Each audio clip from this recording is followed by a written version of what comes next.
Bill, what we're talking about today is basically life, okay? Everything, I'm Okay. telling you, everything just seems off. And it's just not me saying it. You know, like I've been watching the news lately. Everybody knows I'm not going to go into what's been happening in the news, Mm-hmm. but, between politics, between housing, between the cost of living, it just seems off. And it doesn't seem like it's getting any better. It's getting worse. It really, really does. So I want to talk about today the mindset of people, especially if they're trying to buy a house and make an establishment, have kids, just the American dream. Because to me, the American dream might be like dead in a sense. And I'll explain what I'm talking Okay. about. Okay, like life feels chaotic. Okay, it really, really does. There's, with AI coming on, it doesn't feel stability in jobs. So we're going to talk about that.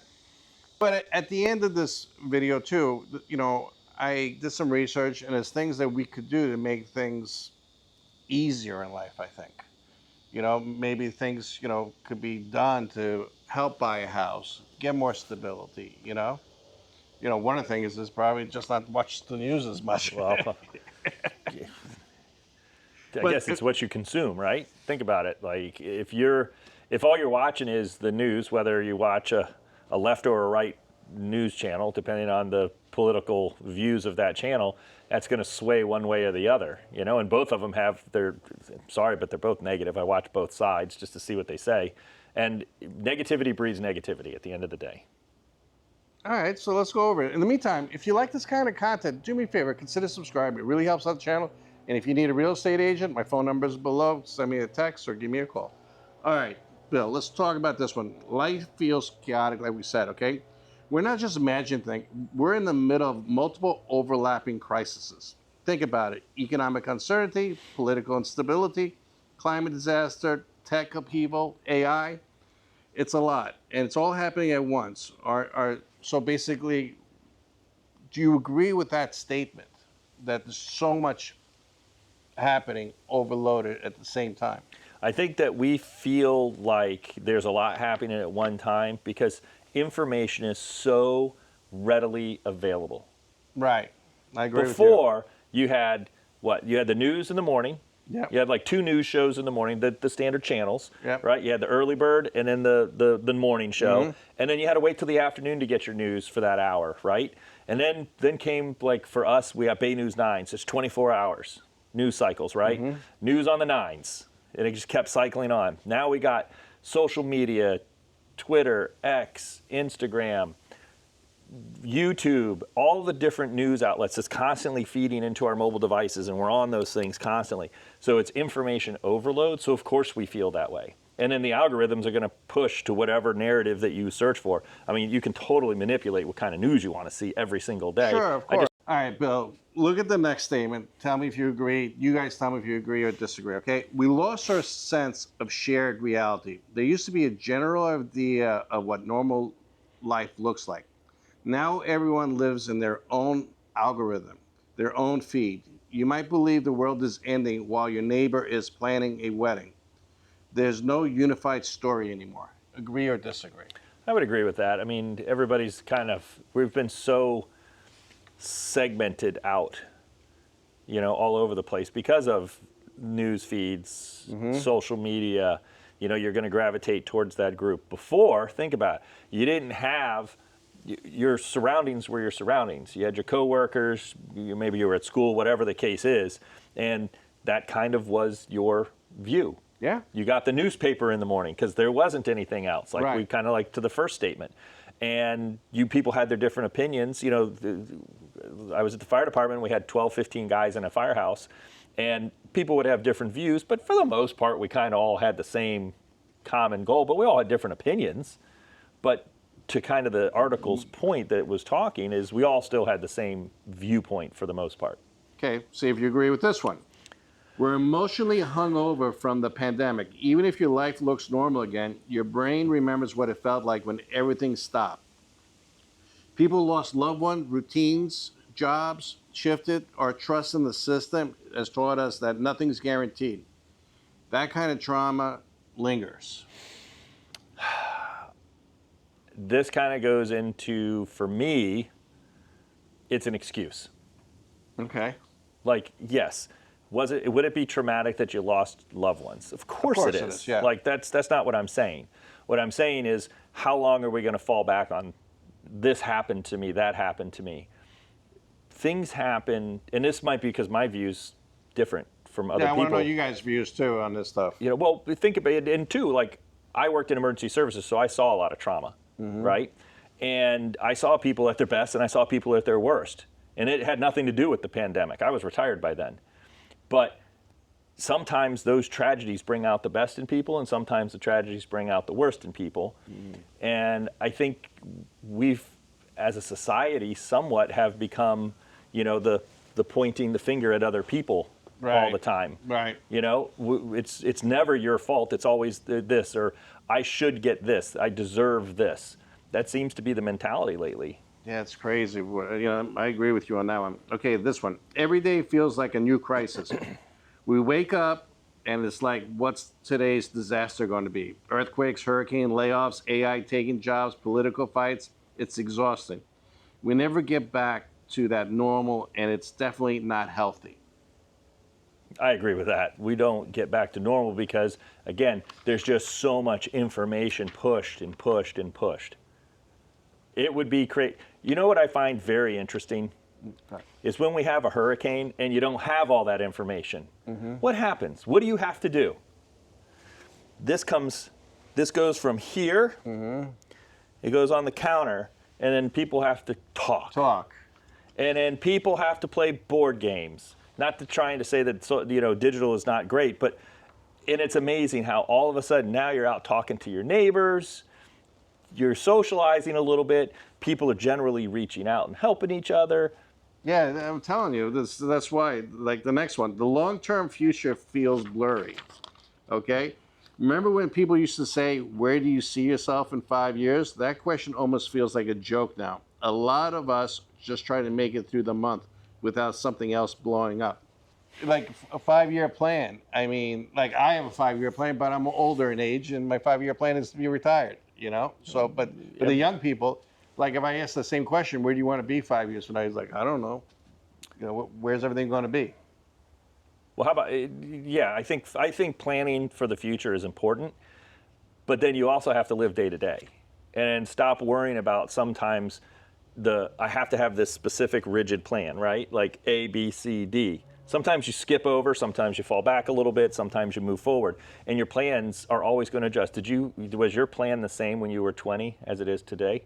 Of course not. So things change, right? So for the young people watching, or younger people, because we're still young.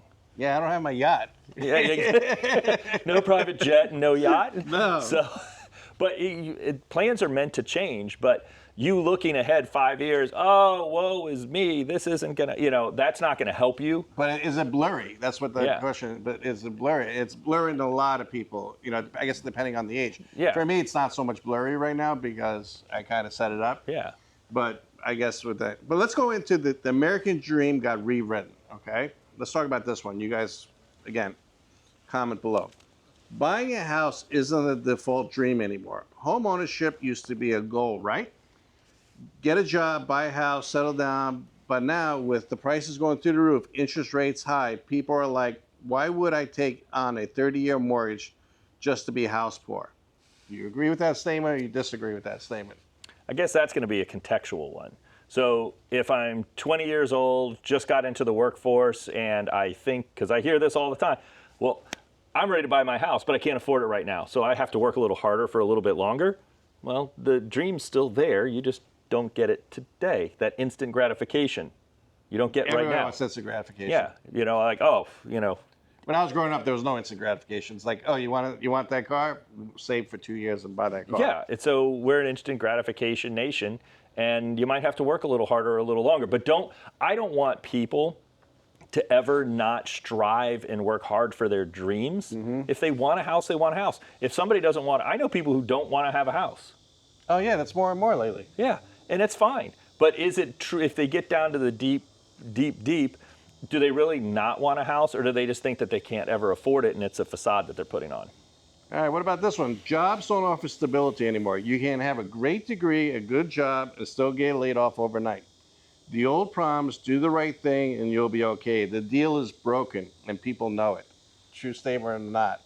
Well, I didn't work in corporate America, so I don't really I relate think 100% to that one. I kind of agree with this one with AI coming on, because I know some kids that are getting replaced by AI. I think it's just going to happen. That's inevitable. I think AI is going to replace a lot of jobs, but I think it's going to also create a lot of jobs. People are just going to have to adapt. Okay, you guys comment below on this one. All right, I want to hear everybody's comment on this one. People are rejecting the old life script. Get married by 30, buy a house, work until you're 65. A lot of folks are like, nah, I'm good. They're choosing freedom, travel, and the side hustle over traditional path. Not because it's trendy, but because it's the only thing that makes sense anymore. Side hustle gigs, and I'm going to travel the world. Come on. I wrote it for Christian, that one. You know, that's what he tells me. He's like, all right, I'll travel and, I'll work on my laptop. Yeah, and if I lose that job, it's fine. I'll go get another remote job and work from wherever I happen to be But working. I think that one is true. There's less people doing that than there are like regular work jobs. I think that's a pretty tough goal to meet if you think about it. All right, the next one I'm saying is true. Okay, I'm going to say it right now. The cost of living is way out of sync with wages. Oh yeah. We hear about record-breaking house prices, rent increases, car payments over $1,000 a month, but wages, they're basically flat. The gap creates this constant pressure. People aren't lazy; they're just being squeezed. I think people are lazy, but I was going to be nice, but yeah, but no, people are lazy. People are lazy. People are lazy, and people are being squeezed at the same time. So I guess it's both. All right.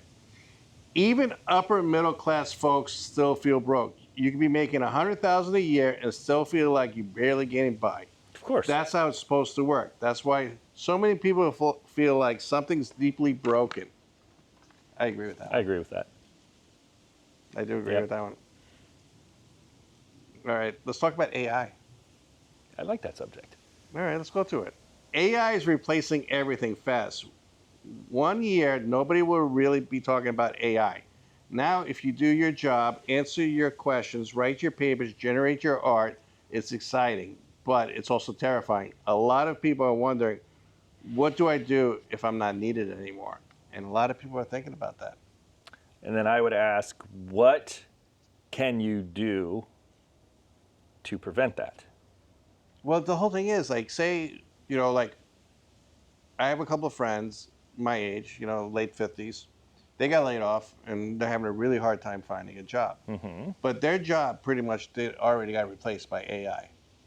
They consolidate. And that job was? Just recruiting and all that stuff. Those jobs are dead. You're SOL. The phone call, that company can make phone calls all day. Right. They don't care about rejection. They don't care if they get swore at. Right. And they talk better than you because they follow the script that works. It's crazy. Those jobs are going to be hard to come by. So I think that, I might be jumping ahead here. I think that certain things in AI will replace people, and there's just nothing you can do about it. But I also think it's going to create different jobs. And I think one of the cool things about AI is that it's one of those things that regardless of your age, you can learn. Right? You can learn. It's not something that's unlearnable for people. Yeah. That's the part. And you don't have to go to college to do it. You don't have to get a 4-year degree to do it. So but some people are just like me. Some stuff I just don't want to learn right now. Well, that's because you don't want to learn. It's not that you can't learn it. You just said, I don't want to learn it. But if you didn't have a job, or you were like, ooh, my job might get replaced by AI, and the only avenue that you saw was to learn how to use AI or how to create AI or whatever, then you would learn it. I think as a home inspector, I'm good, because I think it's gonna be a while before they build a robot that climb in an attic and look around. Well, this is the thing where everybody's like, that pendulum swings to the other side. You know what I mean? The internet was going to destroy the world. It's the telephone. It's going to put everything out of business. The computer is going to make things worse. To some extent, you could argue that it did versus it didn't. All right, so the answer to this question, reality is getting harder to define. We got deep fakes, virtual influencers, AI girlfriends now. It's like we're living in a Black Mirror episode, and people are spending hours in these spaces. It blurs the line between what's real and what's not. Like when I was doing some research, people like literally some people are trying to have relationships with this freaking AI bots. That's just stupid. But I'm telling you, that's no, I know it's true, but this is what I'm saying. This is the stuff that. So the unfortunate thing is AI is accelerating so fast, and what do we know about government and regulations? They don't do anything fast, and we need to start because deep fakes are a big issue. A huge issue. Could you imagine getting hemmed up into some sort of a legal battle because somebody said they saw you doing a video and they set you up because they made an AI of you, and things are so good that you could barely tell, especially if it's a little grainy. And eventually, hopefully, you would get cleared. But the point is that you have to go through it, right? Yeah. Because they could make anything. They could make anything look like you, especially because you're on social media. All they need is a few photos. Yeah, that's the whole thing is like some of my thumbnails and stuff like that. It's just like, it's just AI is doing more and more, We got to work on your AI. It went on a diet. You talking about that last one, eh? All right. Social media feeds us anxiety on a loop. We're constantly being shown the worst things that happen in the world 24/7. No human is supposed to carry that much stress, and we wonder why we feel overwhelmed. It's true. How often do you turn on the news and it's a good story? Right. It's very rare. Well, let's talk about YouTube. Yeah. Like when people do a positive YouTube video, okay, I'm not saying they don't get views, but let's be real. Negative gets a lot more views. Yeah. It's true. All right, this one over here I think is becoming more and more true. We live online more than we live in real life. Your phone is your office, your social circle, your entertainment, your therapist. Well, all of that is filtered, game field, profit driven. It's all about profits. Mm-hmm. No wonder real life feels like kind of empty sometimes. That's a true statement. That's 100% true. I mean, I went and eat dinner, we went out to dinner and there was a whole family, and I think it was like, I don't know if they're daughters, but 2 daughters and a son, but all the kids were on the phones. Yeah. No interactions. All right. Tech makes life easier, but not better. We can get food in 10 minutes, swipe for dates, stream anything instantly. It's convenient, sure. But are we happier? I don't think so. Not really. What do you think? Again, it's a whole picture. It's not any one thing. We can't point to one thing and blame it. And I think at some point, you as a person has to kind of set your own boundaries and your own, guardrails, because it is just shoved in your face. Everything is so easy. Oh, I don't feel like going to the grocery store, so I can just click a button and somebody will deliver my groceries for me. I can get same day or next day Amazon. I want to watch a movie, I just stream it at the house. We don't go to the movie theater anymore.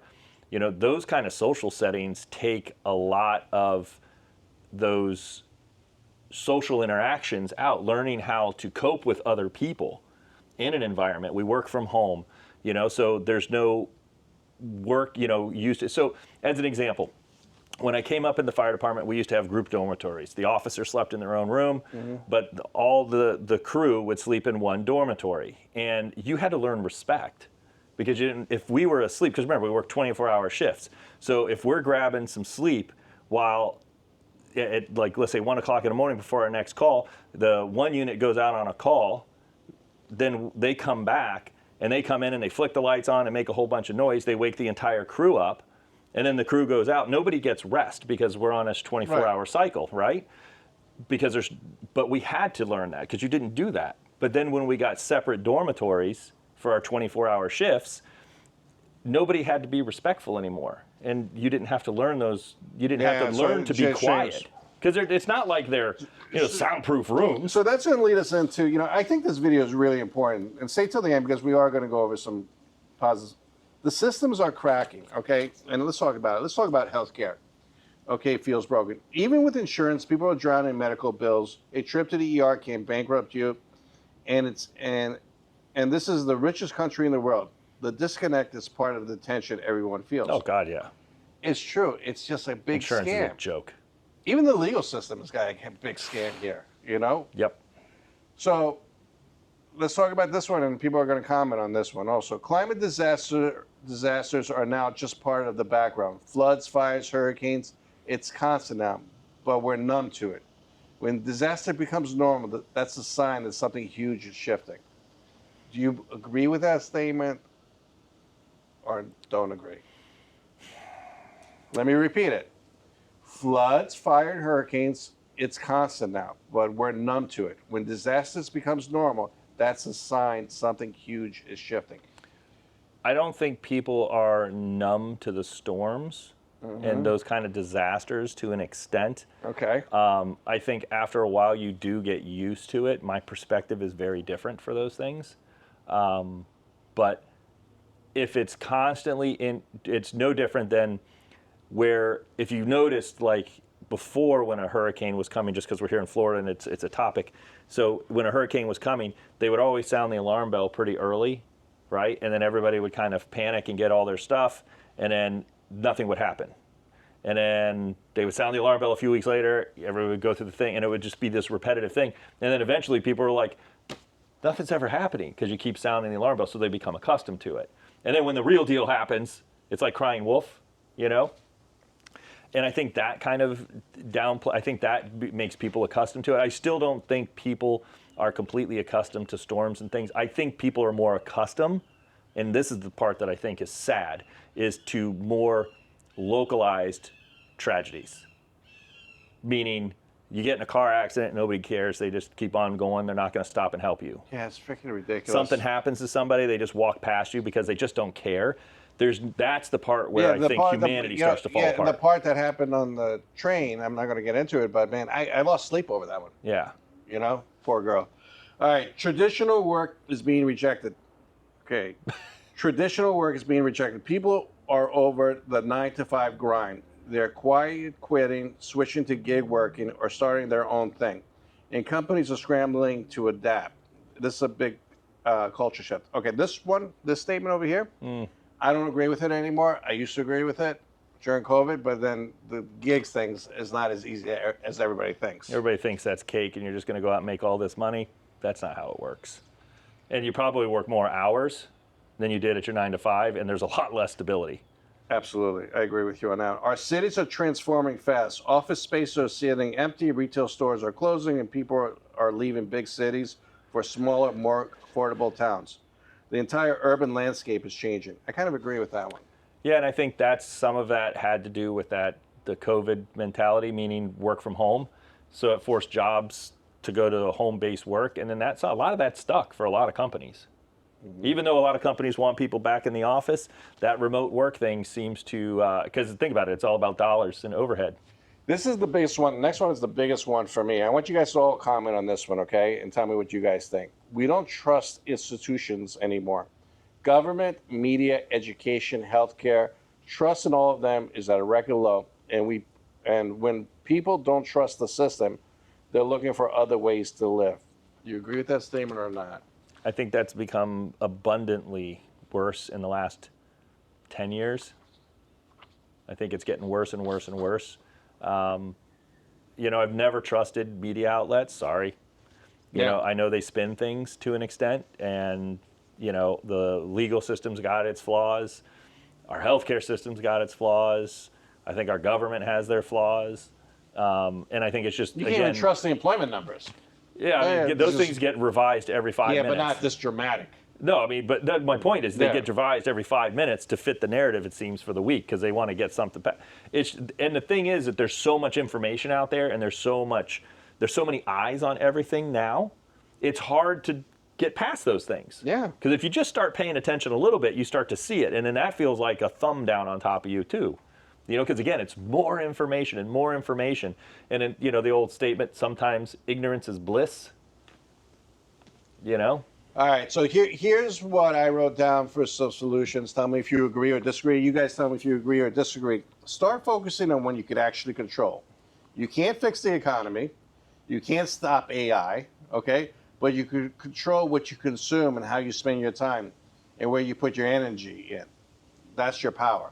Agree or disagree? 100%. You are in control of your own destiny. Like we could go on that subject forever, so keep going. Okay, find meaning in micro communities where we're not meant to do life alone. Find your people, online or real life, and build something together that might be get you out of the chaos feel. Like, micro down. Say, okay, give you an example. Instead of watching the news, maybe I like fishing. Maybe find a few other people who go fishing and just go fishing and talk, while we're fishing. Get away from it. Well, that's what I mean. You're in control of your own destiny. So stop the scroll a little bit. It's called doom scrolling. I learned that.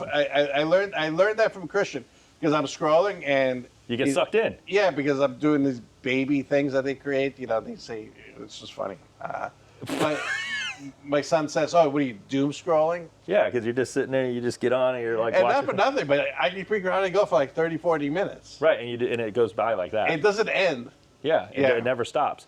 You're in control. So, like we used to do, we had like a 5-minute complaint session. Mm-hmm. Like when we come into work every morning, and I learned this from another officer, but we allowed everybody to complain for 5 minutes, and then you're done. Because negativity breeds negativity. Sure. And then if you allow that constant complaining, then the next, the water cooler complaints. Get it over with. Now, if you have a legitimate gripe and you come in and you want to make a plan to make a presentation to maybe change something, different story. But just griping to gripe is negative and it is not healthy. I agree with you too.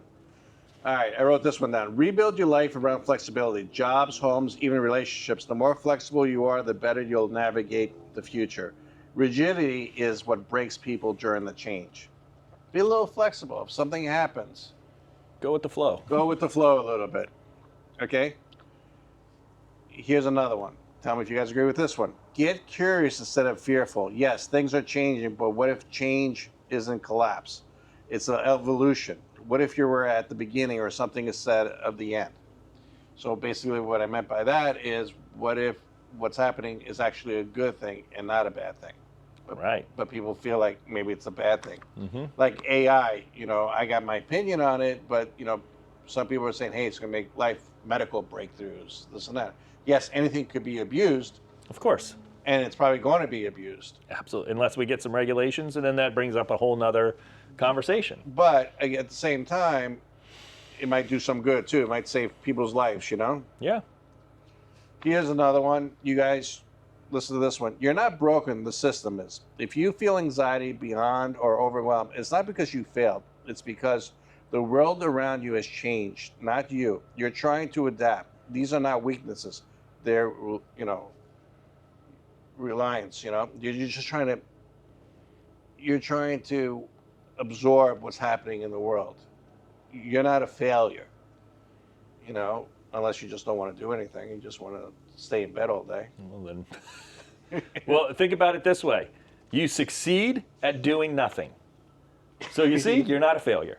But to that right there, do you see my point? Yeah. It's perspective.